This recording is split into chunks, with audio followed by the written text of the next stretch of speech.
거니까. 제가 이제 이번에 세미나에서 그 김창옥 교수님이 굉장히 그 재미있는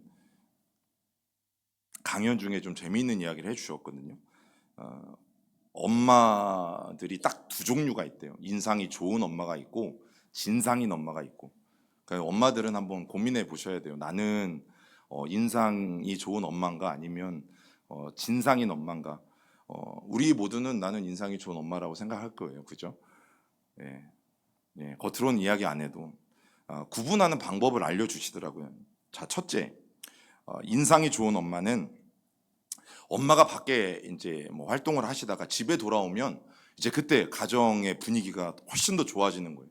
엄마가 집에 들어온 것만으로도 아이들이 기뻐하고, 예, 엄마가 다시 돌아온 것만으로도 가정에 활력이 돌고 엄마가 있음으로 해서 우리 가정이 너무너무 행복한 거죠. 그 진상인 엄마는 뭐겠어요? 반대인 거예요. 엄마가 오늘 엄마 일 있어서 나가? 그러면 그때부터 남편과 아이들이 환호성을 지르면서 야 신난다, 이제부터 우리는 마음대로 할 수 있다, 먹고 싶은 건 마음대로 먹을 수 있고, 야 엄마가 돌아오기까지 게임도 나는 마음대로 할 수 있고 할렐루야를 외치는 그 모습을 보면 여러분 그게 진상 엄마래요. 명확하죠. 그래서 여러분 오늘 제가 이 얘기를 왜 드리냐면 제가 이제 세미나를 간다고 했을 때 우리 교회 성도들은 우리 담임 목사님이 세미나를 간다고 하면 와 환호성을 지르는 담임 목사인가, 아니면 3일 동안 일주일 동안 어디 갔다 와서 목사님이 돌아오니까 더 좋다고 하는 그런 담임 목사인가라고 이제 고민을 많이 하게 됐죠. 근데 다행히 제가 오늘 저녁에 좀 차량 운행을 했거든요. 그랬더니 권사님들이 목사님 오셔서 너무 좋다고 이 얘기를 물어보지도 않았는데 해주셔가지고 제가 그래도 아직은 선방하고 있구나라는 생각을 좀 했습니다. 아직은 내가 진상 담임 목사는 아직은 아니구나. 또 언젠가 될지는 모르겠는데, 근데 이 진상 엄마의 가장 큰 그 요인 중에 하나는 뭐 이미 아실 거예요. 소리 중에 잔소리라고 그러죠. 잔소리. 예.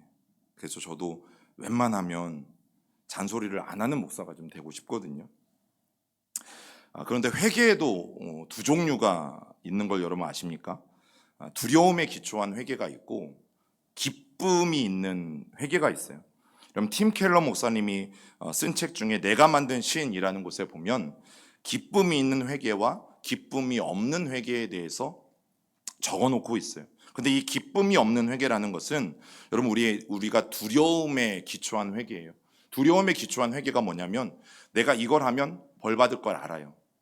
내가 그 잘못을 저지르면 하나님이 나에게 복 주시지 않고 하나님이 나를 싫어하실 걸 알아. 그래서 내가 벌 받기 싫어서 하나님 앞에 혼나기 싫어서 어떻게든지 죄 짓지 않으려고 노력하는 거죠.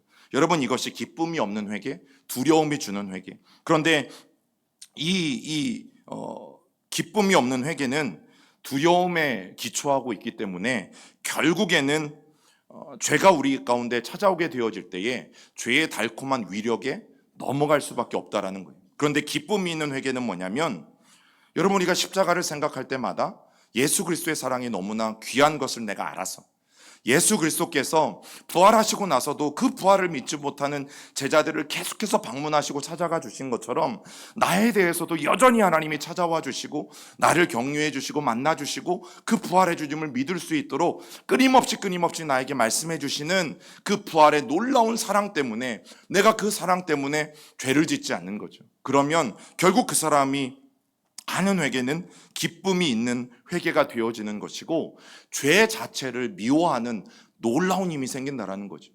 여러분 모든 사람들이 회개를 해요. 그런데 가만히 보세요. 그 회개가, 그리고 나의 회개가 단순히 두려움 때문에 하는 회개인지 아니면 정말 내가 예수님을 사랑하고 그분이 너무너무 좋아서 나는 죄를 짓지 않으려고 노력하는 것인지. 여러분 오늘 우리가 이제 함께 세 번째로 살펴볼 것이 속죄제의 제사인데요. 이 속죄제 제사의 특징이 무엇이었냐 하면 지난 시간에 함께 나누었던 번제나 소제는 의무 제사는 아니었어요. 즉 자의적인 자발적인 제사였어요. 그리고 누구도 강요하지 않는 제사였어요. 그런데 이제 이 속죄제라는 것은 사실은 모든 사람들이 의무적으로 드려야 되는 제사가 되어집니다. 그것도 죄를 지은 후에는 속죄제든 속건제든 이 두 제사가 차이점은 있지만 이 두 가지의 공통점은 죄를 지은 후에는 반드시 하나님 앞에 회개의 제사, 속죄의 제사를 드려야만 되는 특징이 여러분 이것 가운데 담겨져 있어요. 그래서 이 속죄의 제사는 혹 우리가 하나님 앞에 거짓말을 했거나 아니면 음란한 죄를 범했거나 그래서 무엇인가를 배상하지 않아도 되게 되어질 때에 여러분 우리는 그것을 속죄제라고 부르게 되어져요. 그래서 이 속죄제는 공동체 전체가 공동으로 하나님 앞에 드릴 수도 있었고 아니면 개개인이 여러분 공동체가 잘못할 때도 있죠. 그러나 개개인이 잘못할 때도 있죠. 이 개개인이 잘못했을 때도 동일하게 하나님 앞에 드릴 수 있는 제사입니다. 그리고 부지중에 지은 모든 죄를 사함받기 위한 제사로서 여러분 이것이 예수 그리스도의 죽으심과 굉장히 깊은 관련이 있죠. 그렇기 때문에 이 속죄 죄를 범하면 거기에 뭐라고 되어져 있어요? 반드시 우리가 죄를 범하면 속죄의 제사는 선택이 아니라 반드시 하나님 앞에 드려야만 되는 제사예요. 사는 형편이 조금 괜찮은 사람들은 소를 잡거나 양을 잡아서 하나님 앞에 속죄의 제사를 드렸고 나는 그것을 살 형편이 안 돼. 그러면 뭐라도 잡아야 됐어요? 비둘기라도 잡아야 됐어요. 여러분 이 속죄를 하는 것에는 반드시 무엇이 필요했냐면 제물이라는 게 필요했습니다. 그래서 오늘 레위기 4장 13절 14절 같이 읽어봅니다. 만일 이스라엘 온 회중이 여호와의 계명 중 하나라도 부지중에 범하여 허물이 있으나 스스로 깨닫지 못하다가 그 범한 죄를 깨달으면 속죄제로 드릴지니 그것을 회막 앞으로 끌어다가. 여러분 우리가 죄 지은지 모를 때가 있잖아요. 그런데 그러다가 누군가를 통해서 내가 죄를 지었다는 사실을 알게 되었어요. 그러면 회중들은 어떻게 해야 합니까? 숫송아지를 가져다가 반드시 하나님 앞에 죄를 속하는 제사를 드려야 돼요. 그런데 이것이 신약에 오면 누가 우리를 위해서 속죄의 제물이 되십니까? 예수 그리스도께서 그렇게 하시죠. 읽어봅니다. 염소와 송아지의 피로 하지 아니하고 오직 자기의 피로 영원한 속죄를 이루사 단번에 성소에 들어가셨느니라. 오직 자기의 피. 여기에서 자기가 누구예요? 예수님이시죠. 예수님은 십자가에 달려 피를 흘리심으로 말미암아 저와 여러분들을 위한 영원한 속죄의 제사를 그것도 단번에 이루셨다라고 성경은 우리에게 분명히 말해주고 있어요. 여러분 이 속죄의 제사는 하나님과 우리 인간 사이에 가로막고 있는 모든 담들을 무너뜨리고 정화시킬 수 있는 제사였다라는 사실이에요. 그래서 오늘 이 저녁에 우리가 이 속죄제의 의미와 그 정신들을 조금 구체적으로 함께 살펴보는 시간을 갖길 원합니다. 오늘 말씀해 보면 이 속죄의 제사는 누가 드려야 되는가? 뭐라고 말씀드렸습니까? 죄를 인식할 때마다 속죄를 위하여 드리는 제사가 속죄제라고 말씀을 드렸는데 여러분 성경에 보니까 제사장, 회중, 족장, 평민 다 합치면 뭐예요? 모든 사람이 모든 이스라엘 백성들은 누구든 예외 없이 비둘기라도 잡아서 하나님 앞에 내 죄를 속하는 제사를 드려야 하는 거죠. 여러분 이것이 성경이 우리에게 말씀해 주고 있는 법이에요. 누가 드려야 하는가? 누구든 예외 없이 죄를 지은 사람이라면 모두가 하나님 앞에 속죄의 제사를 드려야 된다. 여러분 그것이 성경이 우리에게 말해주고 있는 굉장히 중요한 속죄제의 요건이죠. 그러면서 언제 드려야 되는지도 성경은 우리에게 말해요. 죄를 깨닫게 된 즉시 드리는 거예요. 내가 오늘 죄를 깨달았어요. 그러면 그 다음 제삿날이 있어요. 만약에 오늘이 토요일이야. 그럼 내일 주일이잖아요. 우리가 주일 아침에 오면 하나님 앞에 또 어떤 기도를 해요? 회개하는 기도를 하죠. 여러분 일주일치를 다 차곡차곡 쌓아놨다가 우리가 주일날 오거나 아니면 3일치를 쌓아놨다가 수요 예배 때 와가지고 하나님 3일 동안 제가 이만큼의 죄를 지었습니다. 이거를 쫙 나열하면서 오늘 마침 예배 시간이니까 그래 내가 죄를 좀 킵해놨다가 잘 보관해놨다가 오늘 수요 예배 전에 와서 내가 회개를 해야지. 아니면 일주일 거를 내가 잘 모아놨다가 주일 아침에 와서 회개 기도할 때 한 번에 회개 기도를 해야지. 된다 안 된다? 안 된다라는 거죠. 바로 즉시 속죄의 제사를 드려야만 해요. 여러분 그러면 우리가 하나님 앞에 회개하는 것을 하나님이 얼마나 중요하게 여기시는지 우리는 분명히 깨달을 수 있는 거죠. 여러분, 그 다음 제삿날까지 기다리는 것이 아니라 그 즉시 하나님 앞에 이 제사를 드려야만 한다라는 사실입니다. 여러분, 그러면서 방법이 무엇인가 하면 그 방법은 뭘까요? 여러분, 번제 기억하세요? 번제는 짐승을 제사를 드리는 사람이 가지고 와요. 그리고 그 짐승을 죽이고 가죽을 벗기고 각을 뜨고 그것을 하나님 앞에 불태워 드리는 그 번제와 비슷한 모습으로 드리는 제사가 바로 오늘 무슨 제사입니까? 속죄의 제사예요. 하나도 남기지 않고 태워서 하나님 앞에 올려 드리는 것. 여러분, 그것이 속죄의 제사예요. 성경에 보면 이 속죄제를 하나님 앞에 드린 굉장히 위대한 인물이 나와요. 그 인물이 누군가 하면 바로 다윗 왕이었어요. 여러분, 왕은 왕으로서 체면이 있고 뭐가 있습니까? 채통이 있죠. 그런데 그가 유부녀였던 밧세바와 동침을 합니다. 그리고 심지어 남편마저도 은밀하게 살해해버린 이 다윗 왕의 잘못을 어느 날 나단 선지자가 와서 지적을 하게 되어지는데, 자, 나단 선지자가 와서 그런 얘기를 능청스럽게 꺼냅니다. 왕이시여, 한 마을에 부자가 있었는데 이 부자네 집에는 소도 많고 양도 너무너무 많이 있습니다. 그런데 어느 날 그 집에 한 손님이 왔어요. 그런데 그 손님을 위해서 이 부자가 자기 집안에 있는 많은 가축들 중에 한 마리를 잡아서 그 손님을 대접한 것이 아니라 그 동네에 사는 가장 가난한 사람, 그 가난한 사람의 전 재산이라고는 암양 한 마리밖에 없었는데 그 암양 한 마리를 뺏어다가 대신 죽이고 그것을 가져다가 요리해서 자기 집에 초대한 손님을 먹였습니다. 여러분, 이 이야기를 듣자마자 다윗이 너무너무 화가 났죠. 너무너무 분노해서 뭐라고 이야기하냐면, 그 사람이 어떤 사람인지 내가 하나님의 살아계심을 두고 맹세하노니 그런 사람은 반드시 죽을지어다. 그 사람은 반드시 죽어야 된다라고 선포했어요. 여러분, 그때 나단이 뭐라고 말하냐면 당신이 그 사람입니다.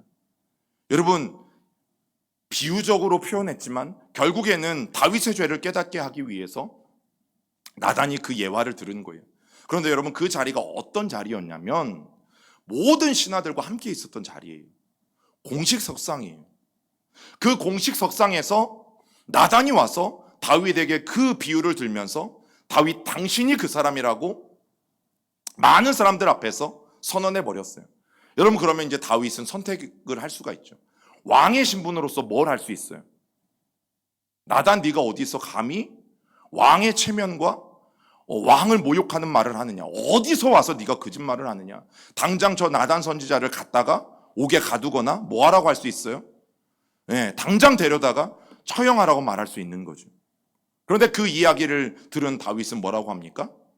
저는 선지자예요. 저는 그런 적이 없습니다. 저는 모르는 일입니다. 생각이 나지 않습니다. 어디서 많이 듣던 말이죠. 저는 절대 그런 짓을 한 적이 없습니다. 전화를 받았는지 안 받았는지 저는 도무지 생각이 나지 않습니다. 제가 그 말을 했는지 안 했는지 도무지 생각이 나지 않습니다. 여러분, 다윗은 그렇게 말하지 않았다라는 거죠. 여러분, 당신이 그 사람입니다 라는 말을 공개적인 장소에서 공개적인 수모를 당할 때에 다윗은 뭐라고 말합니까? 하나님 앞에 즉시 회개하죠. 여러분, 12장 13절 같이 읽어봅니다. 시작. 다윗이 나단에게 이르되 내가 여호와께 죄를 범하였노라 하매. 여러분, 많은 사람들 앞에서, 그리고 나단 선지자가 있는 그 자리에서 다윗은 명확하게 이야기했어요. 내가 여호와께 죄를 범하였습니다. 여러분, 이것이 다윗이 하나님이 정말 다윗을 좋아하는 다윗의 모습 가운데 하나였어요. 다윗이 죄가 없어서, 다윗이 죄짓지 않는 사람이어서 하나님이 다윗을 사랑하시고 내 마음에 합한 자라고 말씀하신 것이 아니라, 다윗은 자기의 죄가 드러날 때 하나님 앞에 즉시로 뉘우치면서 회개할 줄 알았어요. 그런데 보세요. 이 다윗의 회개는 두려워서, 무서워서, 하나님 앞에 벌을 받을까 봐, 벌을 받지 않기 위해서 하는 회개였을까? 아니면 정말 하나님을 사랑하고 정말 예수님을 사랑하고 그 십자가에 감사해서 드리는 회개였을까? 여러분 사무엘하 12장 23절의 짧은 회개처럼 보이지만요, 여러분 이 다윗의 회개가 그대로 어디에 적혀져 있어요? 시편 51편에 적혀져 있죠. 시편 51편에 보면 다윗이 이 상황에 대해서 분명히 말해요. 그래서 여러분들의 성경책에 보면 이 시편 51편 주제처럼 되어 있는 그 제일 앞에 정확하게 적혀져 있어요. 다윗이 밧세바와 동침한 후 선지자 나단이 그에게 왔을 때 다윗이 어떻게 회개하고 있는지 여러분 시편 51편이 우리에게 말해주죠. 우리 다윗의 마음으로 우리 한 절씩 읽어봅니다. 하나님이여, 주의 인자를 따라 내게 은혜를 베푸시며 주의 많은 긍휼을 따라 내 죄악을 지워주소서. 나의 죄악을 맑게 씻으시며 나의 죄를 깨끗이 제하소서. 물은 나는 내 죄가를 아오니 내 죄가 항상 내 앞에 있나이다. 내가 주께만 범죄하여 주께서 말씀하실 때에 의로우시다 하고 주께서 심판하실 때에 순전하시다 하리이다. 웃을초로 나를 정결하게 하소서. 내가 정하리이다. 나의 죄를 씻어주소서. 내가 눈보다 키리이다. 내게 즐겁고 기쁜 소리를 들려주시사 주께서 꺾으신 뼈들도 즐거워하게 하소서. 주의 얼굴을 내 죄에서 돌이키시고 내 모든 죄악을 지워주소서. 하나님이여, 내 속에 정한 마음을 창조하시고 내 안에 정직한 영을 새롭게 하소서. 나를 주 앞에서 쫓아내지 마시며 주의 성령을 내게서 거두지 마소서. 주의 구원의 즐거움을 내게 회복시켜 주시고 자원하는 심령을 주사 나를 붙드소서. 여러분 중간에 몇 구절은 우리가 생략했지만 어떠세요? 다윗이 벌받기 싫어서, 아니면 두려움 때문에 하나님 앞에 회개하려고 있는 것처럼 보이세요? 아니면 정말 하나님과의 관계를 회복하고 하나님의 은혜 가운데 살기를 소망하며 그 하나님, 사랑하는 하나님으로 말미암아 다시는 죄짓지 않겠다라는 결단의 마음으로 회개하는 것처럼 보이세요? 마지막 11절과 12절만 보아도 우리는 다윗이 어떤 마음으로 회개하고 있는지 알 수 있는 것이죠. 여러분, 다윗은 하나님, 그래도 왕권만은 지켜주세요. 하나님, 왕의 체면이 있지, 그래도 제 이 자리만큼은 지켜주세요. 그렇게 기도하지 않았죠. 다윗이 정말 소망했던 기도가 11절과 12절에 있잖아요. 성령님이 내게서 떠나지 않는 것, 내가 여전히 하나님과 함께하는 것, 그리고 구원의 즐거움이 내 안에 살아있는 것, 구원의 즐거움이 회복되어서 날마다 내가 그 구원의 기쁨 가운데 거하는 것. 여러분, 이것이 정말 다윗이 하나님 앞에 회개하며 드렸던 기도인 거잖아요. 그런데 우리가 회개하는 기도를 보면, 하나님, 내가 주님 앞에 회개할 테니까 제발 이것만은 지켜주세요. 하나님, 내가 주님 앞에 회개할 테니까 제발 제 재산만큼은 건드리지 말아주세요. 누구의 건강만큼은 건드리지 말아주세요. 제 삶의 어떤 부분만큼은 하나님 그냥 잘 보존해 주세요. 그런데 다윗은 그렇게 기도하지 않았어요. 가장 두려웠던 것, 자기의 죄로 말미암아 성령님이 자기 자신에게서 떠나가는 것, 그리고 구원의 즐거움이 자기 자신에게서 사라져버리는 것. 여러분, 이것이 다윗이 가장 걱정하고 두려워했던 것이라는 사실이죠. 여러분, 그래서 우리의 예배는 삶과 분리되어서는 안 돼요. 우리가 교회 안에서 거룩한 모습으로 예배를 드리는 하나님의 백성들이, 여러분 밖에 나가서는 어때요? 저 사람이 그리스도인지 모르고, 저 사람이 교회 다니는 사람인지 모르고, 저 사람이 장로인지 모르고, 저 사람이 목사인지 모르고, 여러분 그런 일들이 일어난다라면 우리는 가장 안타까운 신앙생활을 하고 있는 거죠. 삶으로 이어지는 예배여야 하고, 예배를 위한 삶이어야 하고, 예배가 우리의 삶이어야 하고, 삶이 우리의 예배가 되어야 하고. 여러분, 주일날 드렸던 말씀을 꼭 기억하실 수 있길 바라요. 예배 드리는 것, 기도하는 것, 찬양하는 것, 이것만 거룩한 것이 아니요, 이것만 영적인 일이 아니요, 무엇도 영적인 일이에요. 엄마가 우리의 자녀들, 가족들을 위해서 사랑스러운 밥을 짓는 것, 여러분 그 밥을 짓는 가운데 예수님이 계시다면 그 밥을 짓는 것만큼 영적인 일은 없는 거죠. 여러분, 그게 우리의 삶이 예배가 되는 거죠. 정성껏 나에게 맡겨주신 하나님의 아이들을 잘 키워내는 것, 여러분 굉장히 거룩하고 영적인 일이다라고 말씀을 드렸잖아요. 여러분, 부활하신 예수님이 뭐 하고 있었다고요? 예, 열심히 불 피우셨어요. 그때 뭐 라이터가 있었겠어요? 성냥이 있었겠어요? 상상을 한번 해보세요. 2000년 전에 예수님이 불을 어떻게 피우셨을라나? 그냥 전능하신 하나님이시니까 불이 있으라 해서 그냥 불을 피우셨을 것인가? 아닐 거잖아요. 그러면 거기에 생선도 거기에 떡도 그냥 다 완제품을 내놓으시면 되잖아요. 분명히 거기에 피워진 불이 있었고 그 숯불에 구워진 떡이 있었고 그리고 물고기가 있었고. 여러분, 예수님이 부활하신 예수님이 이거 하고 있다고 생각해 보세요. 그게 말이 돼요? 여러분, 부활하신 예수님이 고기나 뒤집고 있다고 생각해 보세요. 말이 돼요? 그런데 그것이 너무나 영적인 일이고 거룩한 일이기 때문에 사랑해요 목소리 높여, 이런 찬양 아시죠? 이게요, 이제 제가 지금은 그분 이름이 생각이 안 나는데 여자 찬양 사역자거든요. 주부였어요. 이분이 이거 남편하고 애들 다 학교 보내고 직장 보내고요, 집에서 설거지하다 만든 노래예요. 대박이죠. 이게 전 세계에 굉장히 많은 나라에 번역이 되어져서 노래가 불러졌거든요. 와, 기도하면서 40일 금식 기도한 후에 만들어진 찬양이 아니고요, 남편하고 자녀들 다 내보내고, 아유 처량한 내 신세, 또 나는 설거지나 하고 있네. 남편이 돈이 없어서 필리핀 가사 도우미도 못 구하고 나는 맨날 설거지나 하고 있고 짜증난다, 이렇게 만든 노래가 아니라, 여러분, 설거지를 하나님 앞에 올려드리면서 만든 찬양이라니까요. 사랑해요 목소리 높여, 경배해요 내 영혼 기뻐, 만왕의 왕 나의 예수님. 마지막 가사가 또 생각이 안 나네. 여러분, 그 찬양이 신기하지 않아요? 놀라지 않아요? 왜 설거지하다가 이런 노래가 만들어졌을까? 여러분, 그 주부에게는 그 설거지가 예배였기 때문이죠. 여러분, 예배가 삶이라는 것은, 그럼 우리의 직장 생활 하지 말아야 돼요. 여러분, 하지 말아야 됩니다. 여러분, 예배는 거룩하고 직장 생활은 거룩하지 않은 거예요? 그러면 하지 말아야죠. 왜 거룩하지 않는 짓을 합니까? 왜 죄 짓는 일을 합니까? 예배는 거룩하고 공부하는 일은 거룩하지 않아요, 학생들이. 여러분, 그러면 공부하지 말아야죠. 왜 죄 짓는 공부를 하고 있습니까? 그건 말도 안 되는 일이죠.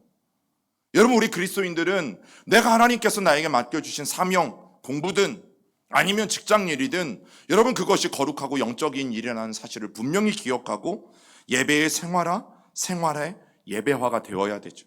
그래서 우리는 교회 밖에서도 어떤 사람이에요? 그리스도인이 될 수 있는 거예요. 여러분, 다음 시간에 배울 속건제, 화목제도 이것을 강조하고 있다라는 사실이죠.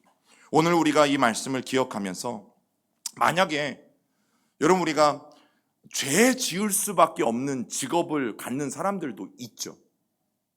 그럼 어떻게 해야 돼요? 죄송하지만 아무리 수입이 많아도 그 직장을 포기하는 게 속죄의 제사를 드리는 거예요. 그런 분들을 종종 만나요. 죄 짓는 직업을 갖고, 하나님, 제가 어쩔 수 없이 입에 풀칠하고 돈이 있어야 생활하기 때문에 어쩔 수 없이 이 직업을 합니다, 용서해 주세요. 여러분, 그러면 사실 그거는 예배의 생활화도 되지 않고 생활의 예배화 모두가 불가능한 거죠.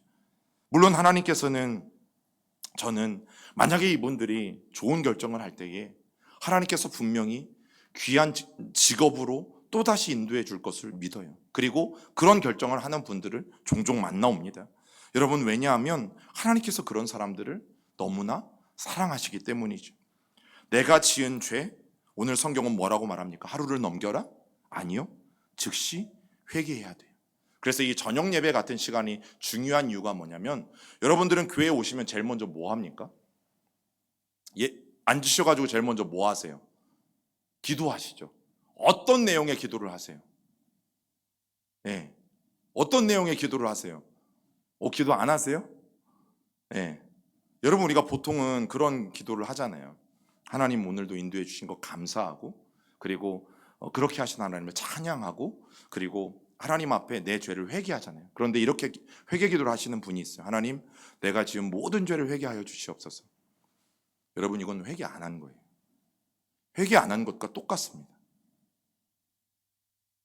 내가 예배 드리기 전에 이 예배당 안에 딱 앉아서, 그러면 오늘 하루를 쭉 돌아보면서 내가 정말 하나님 앞에 뭘 잘못했는지 생각해야죠.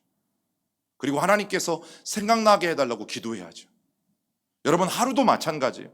내가 혹시 일을 버려놓고 잘못했구나 깨닫는 죄들도 있잖아요. 그런데 어떤 때는 너무나 바쁘고 생각 없이 살다가 그냥 그것이 죄인지도 모르고 지나올 때가 있어요, 없어요? 있죠. 그러면 반드시 하루를 마감하는 밤 시간에 하나님 앞에 기도하는 시간을 여러분 꼭 습관적으로 마련해 놓는 것이 좋습니다. 마지막 내가 하루를 정리하는 시간. 하나님 앞에 여러분 일기를 쓰시는 분들도 있고요.